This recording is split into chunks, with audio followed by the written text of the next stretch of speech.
What if discomfort isn't something we always need to escape, rather something we can learn from?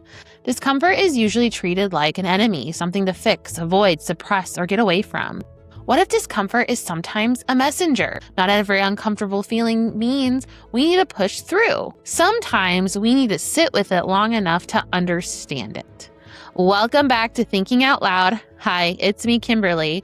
Before we begin, quick note. This podcast is for reflection and conversation, not professional advice. Take what resonates and leave the rest. Here, we slow down and we explore life's gray areas, especially in relationships and behavior patterns we can observe and reflect on. I am not here to tell you what to think. I am here to offer framework to help you understand your relationships, strengthen your thinking, and hold space for complexity. Let's get to thinking out loud. To be blunt, I don't like it when people are 15 minutes late. I don't like being interrupted when I'm in the middle of a task or trying to communicate a thought. I don't like to do debates that feel like gotcha moments or reactions of here are my hot takes rather than thoughtful responses. I don't like to debate things just to debate things. I don't enjoy silence and avoidance. However, I've learned something about discomfort. Sometimes I'm experiencing something that's truly happening, and sometimes I'm projecting a past experience. Those aren't the same things. Take being late. People are allowed to be late. Before my friends start commenting, Kim, you have no problem with me being late.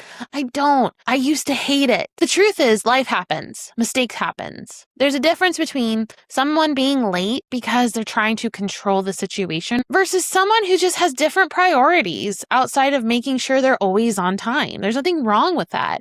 Maybe their child needed a goodbye without feeling rushed. Maybe a family member called with some bad news. Maybe traffic happened, even though they left early just in case. I can acknowledge all of that without pretending I enjoy waiting. I'm still allowed to leave the time I said I was going to leave the event. I'm allowed to order my food before they get there. I am allowed to decide that if someone's constantly late, I am not going to structure my entire day around their schedule. Acceptance doesn't mean I have to make myself uncomfortable indefinitely. This is where I think discomfort gets interesting. I can be uncomfortable without immediately deciding that someone else has to have done something wrong. Maybe I'm irritated because I'm hungry. Maybe I'm irritated because I don't like uncertainty. Maybe their lateness reminds me of a pattern or someone repeatedly disregards my time. The feeling is real in every one of those situations. The meaning isn't necessarily the same. That's where looking inward can help. Not to ask what's wrong with me, rather to ask, what is this feeling telling me? People are allowed to be late. Full stop. I know. That's a wild statement for the times we're living in. Overproductive era of never-ending to-do list. Anyway, that doesn't mean I have to like waiting. It's an opportunity for me to sit in that discomfort. I don't always have to take my personal values into someone else's moral failure. I also don't have to make it a big deal because sometimes I'm late. If being on time matters to me, I can choose to live according to that value. However, my values are for me. They're not measuring sticks I can force everyone else to use. I don't have to prioritize someone else's comfort at my own expense. I also don't have to prioritize someone more than they prioritize me. That's not a gotcha moment. It's not punishment. It's not, well, you didn't prioritize me, so now I'm going to show you. It's simply asking, what do I need to do to live according to my values without demanding that everyone else live according to them too? Sometimes discomfort is telling me I need to look inward. Sometimes it's telling me I need to look at the situations. Sometimes I am just a hangry monster that waited too long to eat.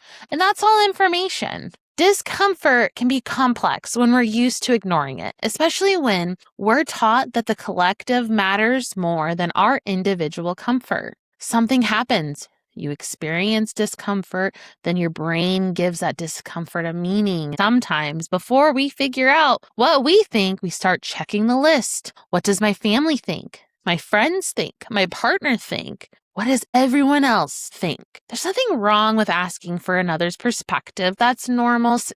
People need sounding boards. Sometimes other people can see something we can't.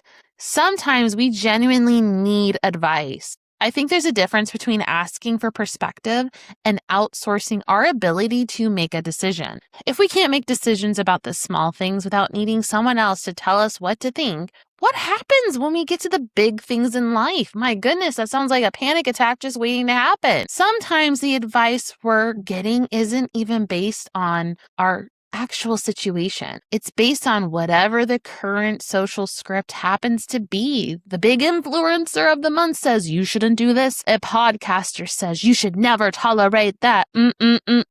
Your algorithm has decided everyone around you is toxic. Oh gosh, sounds like Tuesdays to me. Suddenly, you're treating social media advice like it's your horoscope. According to cosmetology, this month is going to be difficult, so I guess I should just hide in my house, right? Except the advice might simply be slow down, reflect, pay attention to yourself. Hiding in your home isn't exactly a realistic response to discomfort. Discomfort is personal. It's subjective to you.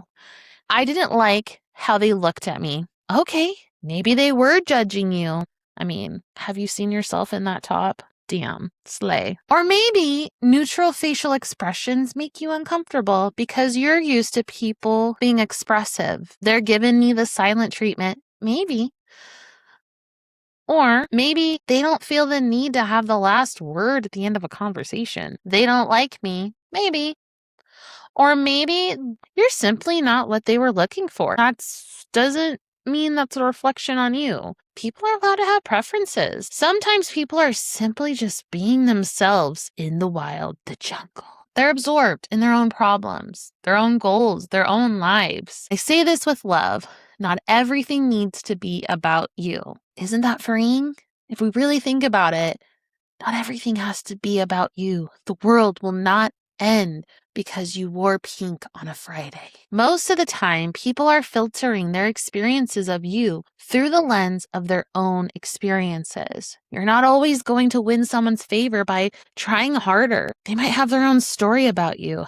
I mean, if she really cared about me, she'd give me the silent treatment. You know, there are those people, I'm just saying. If someone has already decided who you are, you could keep bringing them food, offering them kindness, explaining yourself, and bending over backwards. They might still decide they don't like you. Heck, who knows? Maybe someone tried to poison them like in some telenovela. Jeez, and you just didn't know. You weren't set up for the plot, right? You didn't know they had a secret twin. It's okay. I've been there. Just kidding. It doesn't necessarily mean you failed. People have their own baggage. Sometimes it means their perspective of you isn't yours to control. I think that's another thing discomfort can teach us. We don't always have to resolve someone else's feelings about us. It's okay to realize that maybe we're confusing pain with discomfort. Pain is a normal response to harm. Discomfort can happen when we're challenged, when something conflicts with what we believe, what we're used to, and what we've been socially scripted to expect. Memorizing your lines just for them to be an improv expert? Rude. Most people don't know what to do when they're off script. Personally, I've lived this. Being myself has made a lot of people in my life feel uncomfortable, and that's okay. What wasn't okay was me making it my problem. The problem was when I started feeling like I had to start walking on eggshell for things I didn't cause, triggers I didn't create, conversations people weren't willing to have to clear miscommunication. Sometimes people would rather live a story. And when things I did turn into assumptions about what I must have meant, I have said something simple like, do what's best for you. I trust your judgment. And someone might assume I'm being sarcastic or cruel. That's the uncomfortable part. Sometimes people avoid asking you because maybe they already believed you were being mean. Maybe they just think you're a mean person. Sometimes they were following a script they memorized and never had to question before you. Sometimes they misunderstood you, and sometimes people actually meant to be kind. We don't always know. That's why I think discomfort should be addressed with curiosity before judgment. Not only curiosity about ourselves, curiosity about other people too. The goal isn't to become so self-aware that we question every feeling we have. It isn't about becoming so confident in our feelings that we assume every interpretation is true. It's learning to sit in that uncomfortable middle place and say, I feel something. Now let me figure out what it means. Learning to hear your own voice is a skill. Learning to navigate conflict in a way that doesn't need a villain is a skill too. Learning to process trauma and pain in a meaningful way is an art, and that takes skill. We have to look inward and participate in these skills for them to develop. Self-reflection isn't supposed to convince you to tolerate everything. Maybe something isn't working for me. Maybe I don't like the jokes anymore. Maybe I don't like the relationship anymore. Maybe I need a boundary. Maybe I need to leave. None of those statements require someone else to be a villain. I can say I don't like how I'm being talked to without saying, "You're a terrible person. Where are your horns? My goodness." I can say, I don't want to be in this relationship anymore without needing to create a courtroom case explaining why the other person is the problem. Sometimes something doesn't work for you anymore, and maybe it didn't work for the other person, and you're just brave enough to say, hey, no thanks. I think there's a danger when we confuse self-reflection with tolerance, because tolerance can become self-erasure. It can leave us open to bitterness. When you've given someone your voice for too long, eventually you might start wondering where it went. I mean that literally. What happens when you give someone your voice? Well, apparently, if we're talking about The Little Mermaid, Ursula is ready for the opportunity. You sign the contract, give up your voice, get some legs, and head off hoping it will all somehow work out. Cha-la-la-la-la. Eventually, you're having a fight to get your voice back. Thankfully, when we give someone our voice in real life, we don't turn into a polyp on the ocean floor. Although, some days it might feel like it. We lose something else. We lose opportunities. We stop taking the trip we wanted to take. We stop trying the hobbies we were curious about. We stop making the friends we wanted to make. We don't wear the things we like anymore. We don't say what we think. We don't go somewhere because we know someone won't like it. We don't pursue something because we're already anticipating how someone else will react. Eventually, we're not only tolerating a situation, we're missing our whole life. That's where discomfort can teach us something. It can say, I don't like how I'm being talked to. That doesn't make the other person a villain. It gives you information. Maybe I need to communicate. Maybe I need to ask questions. Maybe I misunderstood something. Maybe they misunderstood me. Maybe we need to change how we're interacting with each other. Maybe I need to leave. I can't make that decision if I won't even acknowledge that I'm uncomfortable. Sometimes we're uncomfortable because depth hasn't developed yet. Familiarity can feel safe simply because it's familiar. Something new can feel wrong simply because we haven't learned how to navigate it yet. It's a whole new world. Sometimes discomfort is asking us to slow down and give something a chance to develop. Sometimes what feels like discomfort is pain, especially if you've developed a high tolerance to discomfort. You may not recognize something as harmful because you've gotten good at functioning through it. You might not notice that you're emotionally numb. You might feel detached from what happened to you. You might zone out and feel like you're operating on autopilot. You might lose track of time. You might feel disconnected from your body or from your emotions. You might know something is upsetting you, yet you feel you can't quite access the feeling. Sometimes you don't realize how much something is affecting you until you're finally somewhere safe enough to feel it. That's why I think listening to discomfort matters. Because if we keep ignoring the little things, we may not recognize when the discomfort has become pain. I don't want to share my food. Okay. I don't want to split the bill. I'll just pay for myself. Okay. No, you can't live with me. Okay. I don't want to go out with you when you drink. Okay. Those little moments might seem insignificant. They're also opportunities to participate, hearing your own voice. Maybe sometimes the answer is nope. Not because you're angry, not because you're punishing someone, not because you think you're better than them. Just no.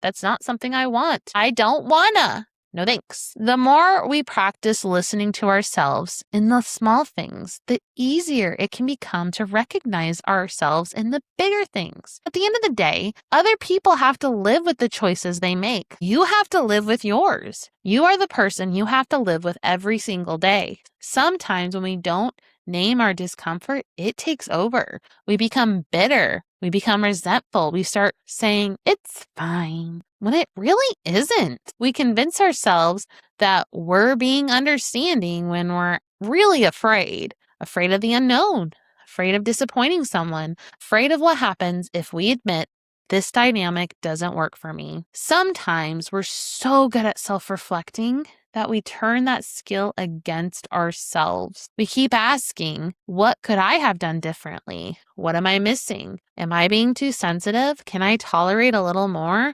Sometimes those questions are helpful. The question might be, why am I staying somewhere that constantly hurts me? Sometimes the answer is that we were the problem. Sometimes the answer is that we misunderstood. Sometimes the answer, we need to grow. Sometimes it was never us. It was the environments we were in. That's why I think discomfort is worth listening to. Not because every uncomfortable feeling is a warning.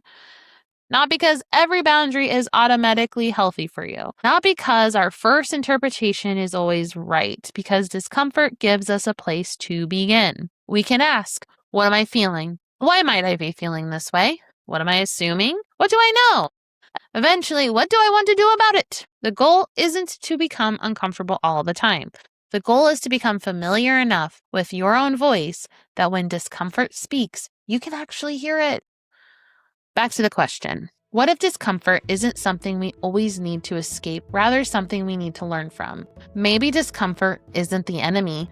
It isn't always the answer either. Sometimes it's information. Sometimes it's a reminder to slow down and ask ourselves what we're feeling. Sometimes it asks us to question the story we're telling ourselves about someone else. Sometimes it reminds us that we don't know what the other person is thinking. Sometimes we've looked inward, questioned our assumptions, considered another perspective, and sat with the discomfort. We must listen to ourselves. Maybe something doesn't work for us anymore. Maybe we need to have a conversation. Maybe we need to create a boundary. Maybe we need to try something new and give ourselves time to adjust. Maybe it's time to leave. None of those choices require someone else to be the villain. You don't need to sharpen your pitchforks or light your torches. I want to leave you with this. What is your discomfort trying to tell you? Are you willing to listen? Maybe you're hungry. Maybe you're afraid. Maybe you're having some metaphorical growing pains. Maybe something needs to change. It's just not working. Maybe nothing is wrong at all, and you're just experiencing something unfamiliar. Or maybe you've been saying it's fine for too long that you've forgotten what your own no sounds like. You don't have to have the answers immediately. You can start listening. Whether you leave a comment, send me a message, or simply sit with this question yourself, I hope this conversation stays with you. Thank you for slowing down and thinking out loud with me. Until next time, take care of yourself. Remember, your discomfort doesn't always tell you what to do. Sometimes it's simply telling you where to look. I'll see you in the next episode.